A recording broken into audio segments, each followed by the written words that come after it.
In this chapter, we investigate how economists derive measures for consumer welfare and for how consumer welfare changes as prices change.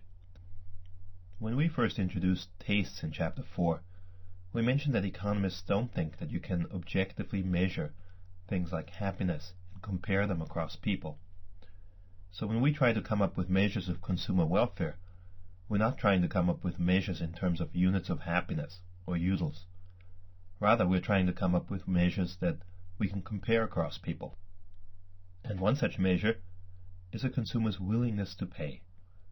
The reason we can compare that across individuals is that willingness to pay is measured in dollars. And so we can compare dollars across individuals. So we begin in this graph by taking a first look at what we call the consumer's marginal willingness to pay curve. We return to the example of gallons of gasoline on the horizontal axis and dollars of other goods on the vertical, and begin with a budget constraint that assumes a certain price for a gallon of gasoline. Suppose that when you face such a budget constraint, your optimal consumption is bundle A, implying a gasoline consumption of QA. Note the optimum occurs, as always, where the marginal rate of substitution is equal to the slope of the budget constraint. The slope of the budget constraint here is just minus P, because we're measuring the good on the vertical axis in dollars.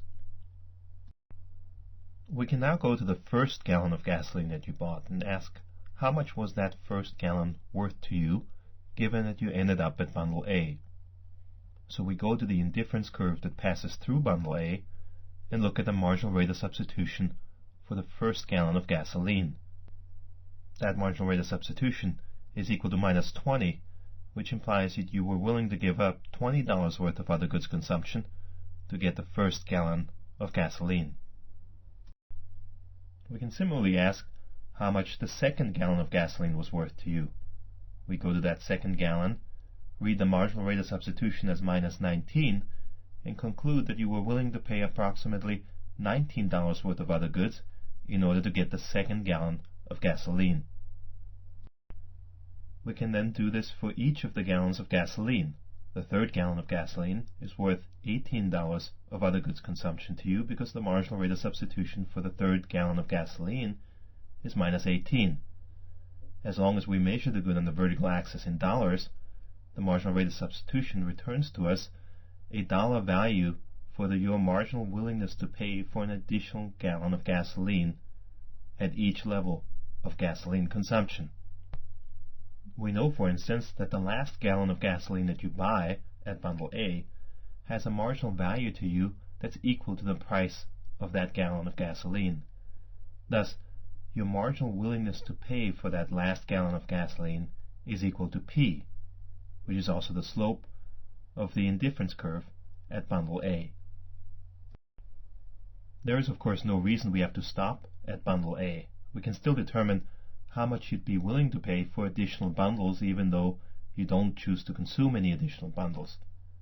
The 20th gallon of gasoline, for instance, occurs where the marginal rate of substitution is equal to minus 1, which tells us that your marginal willingness to pay for an additional gallon of gasoline when you already have 20 is approximately equal to $1 worth of other consumption, or just $1. In the lower graph, we'll now derive your marginal willingness to pay curve for gasoline from the information in the upper graph. We'll keep gallons of gasoline on the horizontal axis, and we label the vertical axis as dollars, but what we'll measure on that axis is your marginal willingness to pay for additional gasoline. At bundle A, for instance, we know that your marginal willingness to pay for additional gasoline is approximately equal to P, and therefore when we bring bundle A down as point A onto the lower graph, we are stopping at the height of P, which is equal to your marginal willingness to pay for gasoline, for additional gasoline, at quantity QA.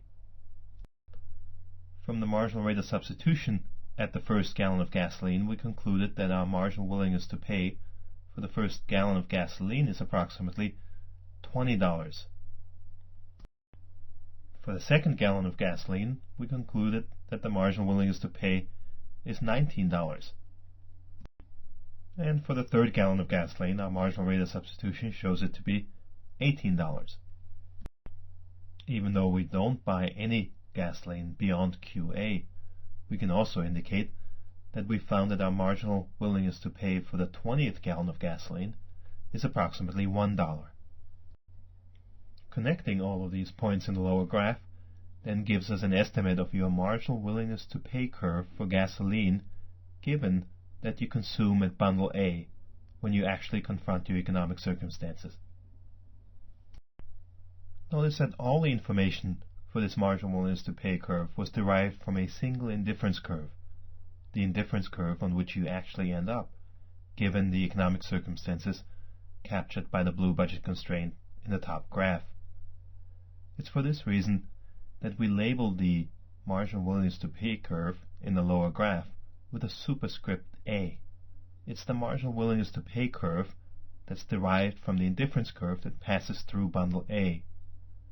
If your economic circumstances change and you optimize at some other bundle, then we'd use that indifference curve to derive the marginal willingness to pay curve that's relevant given where you consume. Thus, every marginal willingness to pay curve is derived from an indifference curve, in particular from the indifference curve that's relevant for what you're actually doing as you're consuming. You might remember from the previous chapters that the one other concept we've derived from a single indifference curve is the substitution effect. And as we'll see in the upcoming graphs, it's the substitution effect that's really captured by the marginal willingness to pay curve.